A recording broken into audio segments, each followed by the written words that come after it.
अब सचिन और जो उसका दोस्त रमेश था वो चाय की दुकान पे पहुँचे और दोनों चाय पीने के लिए मतलब बोलने लग गए कि भैया 2 कप चाय देना।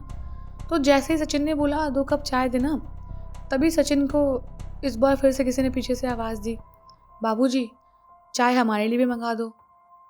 सचिन ने सोचा अब चाय मांगने कौन आया।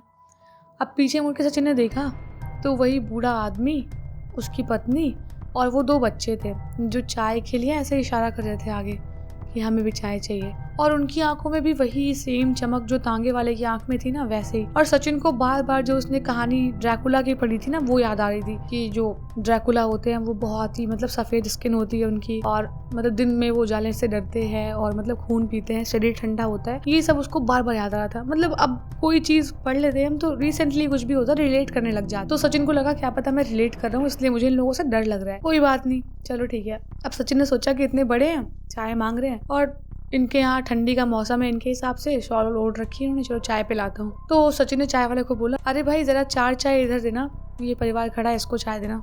तो चाय वाला सचिन को देख के बोलने लग गया, अरे भैया क्यों मजाक कर रहे हो शाम के टाइम में। तो सचिन ने कहा क्या मजाक कर रहा हूँ। तो बोला कौन खड़ा है आप बताओ। सचिन ने बोला अरे ये 4 लोग खड़े हैं ना आपके आगे, इधर देखो, ये इनको चाय दो, सामने तो खड़े हैं। तो वो चाय वाला बड़ी अजीब सी उसे देखने लग गया सचिन को, मतलब कि क्या मजाक कर रहा है या फिर मतलब मेरा टाइम वेस्ट कर रहा है। तो चाय वाले ने सचिन को दुत्कारते हुए बोला कि भैया आप चाय पियो पहले, बाकी परिवार को बाद में दे दूंगा मैं चाय। तो सचिन ने बोला चलो ठीक है। देखा सचिन ने उधर परिवार गायब, कोई नहीं है। सचिन को बड़ा हेलुसिनेशन हो रहा था, सचिन को अपने ऊपर बड़ा गुस्सा आ रहा था कि क्या हो रहा है मेरे साथ, या मैं पागल थोड़ी ना हूँ यार, मुझे जो चीज़ें दिख रही हैं किसी और को नहीं दिख रही, क्या हो रहा है। अब उसका दोस्त फिर बोलने लग गया कि भाई तू कम पिया कर, ये सब तेरे लिए मुझे लगता है खतरनाक हो रहा है। काम की टेंशन अपनी जगह, लेकिन थोड़ा अपने आप पे भी ध्यान दे, कुछ भी बोल रहा है। सचिन ने उसको कुछ जवाब नहीं दिया, लेकिन अजीब सा उसको फील हो रहा था। अब सचिन ने धीरे धीरे चाय वगैरह पी और थोड़ा लेक्चर सुना अपने दोस्त से, और उसने फिर वो दोनों दोस्त जो है नेक्स्ट ट्रेन का वेट करने लग गए। तो सचिन का जो दोस्त था वो भी सेम ट्रेन से जाने वाला था, क्योंकि उसका स्टेशन बीच में पड़ता, वो उतर जाता रमेश, तो दोनों एक ट्रेन से जाते। तो फिर ये दोनों स्टेशन में बैठे और बातें करने लग गए। तो रमेश ने दिन में पेपर पढ़ नहीं पाया था, तो रात में ऐसे पेपर लिया और थोड़ा बहुत ऐसे पढ़ने लग गया, और सचिन पास में बैठ के ऐसे एक हाथ झपकी लेने लग गया। तभी उसको दिखा कि वो बूढ़े आदमी का परिवार जो है उसके साइड चल के आ रहा है और उसके पास आके खड़ा हो गया। और इस बार ना हमेशा हर बार ही बूढ़ा आदमी बोलता था, लेकिन इस बार उसकी पत्नी जो थी बूढ़े आदमी की, वो भी बोलने लग गई कि जा रहे हो भैया। तो सचिन ने बोला कि हाँ जा रहा हूँ दादी, और काम था, हो गया, निपट गया, अब मुझे निकलना पड़ेगा। तो वो जो बूढ़ी औरत थी ना, उसकी आवाज़ बड़ी मतलब एकदम कोई रुआसे मन का नहीं बोलता है, वैसे ही वो बोलने लगी कि जा रहे हो भैया तो जल्दी आना, याद आएगी तुम्हारी बहुत ज़्यादा। तो सचिन ने सोचा इनकी ना जान पहचान ना कुछ, ना मैं इनसे बात करता, इन्हें क्या मतलब इतनी वो हो रही है कि तुम्हारी याद आएगी। तो वो बूढ़ा आदमी भी ऐसे अजय का हाथ ऐसे अपने हाथ पे ऐसे रखा उसने, एकदम बर्फ जैसा ठंडा हाथ जो था बूढ़े आदमी का सचिन के हाथ पे आया, बोलने लगा कि ध्यान रखना भैया अपना जहाँ भी जाओगे, और टाइम मिले तो मिलने आते रहना। सचिन को सब बड़ा अजीब लग रहा था कि मतलब ये इतना अपनापन क्यों दिखा रहे हैं मुझे, और इनके साथ कुछ इतना अच्छा किया भी नहीं है मैंने, इन्हें इतना मतलब क्या इतनी वो हो रही है। खैर सचिन को लगा कि गांव के लोग भोले भाले होते हैं, सीधे साधे लोग होते हैं, तो 2-4 बातें की होंगी तो इनको लगने लगा होगा। तो सचिन ने बोला कि हाँ बिल्कुल आऊँगा दादा, और जब भी टाइम मिलेगा मिलने आऊँगा आप लोगों से, बस मुझे बता दो कहाँ पे मिलोगे ये वो। तो ऐसी थोड़ी बहुत बातें होने लग गई।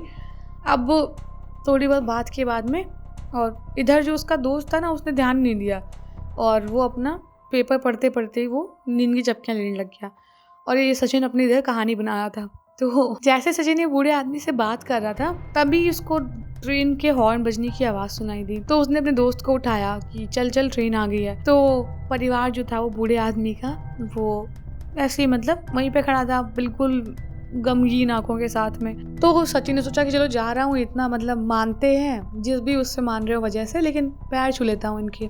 तो सचिन पैर छूने के लिए नीचे झुका। अब जैसे वो पैर छूने के नीचे झुका तो बूढ़े आदमी का पैर मतलब ऐसा लगा जैसे वो पीठ के साइड होके खड़ा हो गया है। तो सचिन ने बोला कि दादा पैर तो छुआ लो।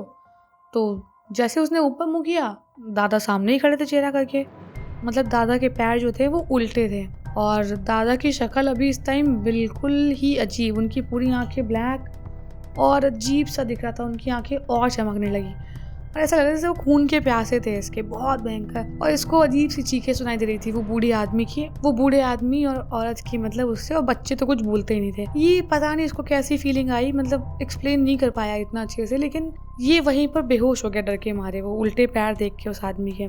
इसकी हालत इतनी खराब थी, मतलब इसको होश ही नहीं रहा। अब जिसको होश आया तो उसने देखा कि ट्रेन के अंदर बैठा हुआ है और इसका दोस्त इसके मुंह पे पानी के छींटे मार रहा था। अब जब दोस्त ने इसको उठाया, ये होश में आया, तो ये दोस्त को बड़बड़ाने लग गया कि वो देखा बूढ़ा आदमी था, उसके पैर उल्टे थे ये वो। तो दोस्त इसको बोलने लग गया कि यार तू दारू पीना कम कर यार, कितना मतलब कर रहा था वहाँ 4 लोगों के सामने, बेइज्जती कराई तूने और उठा के हम लोग तुझे अंदर लेके आए, वरना आखिरी ट्रेन थी ये भी छूट जाती और तुझे वहाँ कैसे छोड़ देता मैं अकेला, तेरी तबीयत शायद खराब है। तो ये सब समझाने लग गया। इसको समझ नहीं आया था कि यार ये सच में हो रहा है, क्या हो रहा है। अब ये वहम तो नहीं हो सकता क्योंकि इतना उसने करीब से देखा था अभी वो बूढ़े आदमी के उल्टे पैर, उसकी आंखें अजीब सी, बहुत एकदम काली आंखें अजीब सी हो गई। क्या अब जिसने नहीं एक्सपीरियंस किया उसको कोई भी समझा नहीं सकता है ना, क्योंकि वो उसके लिए कहानी ही होगी कि क्या अपने मन से स्टोरी बना रहा है। और ये सब सोच के सचिन ने कुछ ज़्यादा उसको बोला नहीं दोस्त को। दोस्त ने बोला कि मैं आगे 2 स्टेशन बाद उतर जाऊँगा, तू थोड़ा ध्यान रखना और जब पहुँच जाएगा तो कॉल कर देना, तेरी चिंता हो रही है मुझे।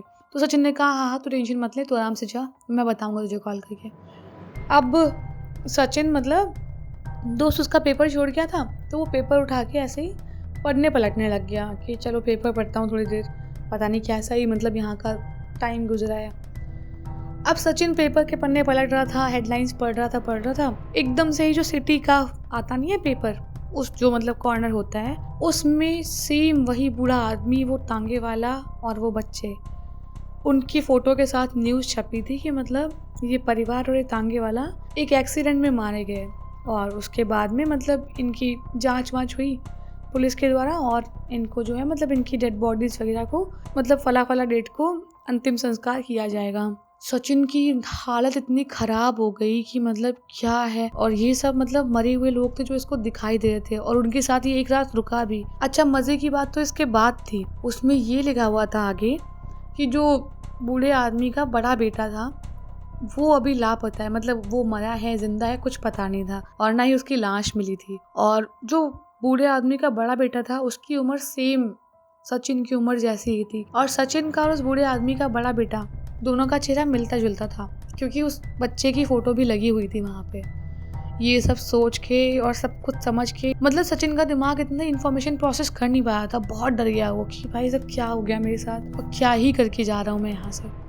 खैर उसने भगवान का नाम लिया और ये सब सोचने लग गया कि लोग कहते भी हैं कि जो भूत वगैरह होते हैं उनके पैर टेढ़े या उल्टे होते हैं और ये सारी चीज़ें। सचिन ये सब सोचते सोचते नींद में मतलब चला गया और थोड़े टाइम बाद उसका स्टेशन आया, वो अपने शहर पहुंचा और उसने मतलब जो ये रात बिताई थी उसकी पूरी ज़िंदगी के लिए सबसे डरावनी और रहस्यमयी रात बन गई थी। हालांकि उसे कोई नुकसान नहीं पहुंचाया किसी ने भी, लेकिन हाँ अब ऑब्वियस ही बात है उसने पूरी एक रात बिताई थी उन भूतों के साथ में और उनके पैर भी छुए थे इतनी रिस्पेक्ट करता था सबकी सचिन। खैर इसी के साथ ही कहानी ख़त्म होती है। अगर आपको ये स्टोरी अच्छी लगी तो स्टोरी को लाइक कर देना और कमेंट्स कर देना यार कहानी कैसी लगी, और सब्सक्राइब तो कर ही देना।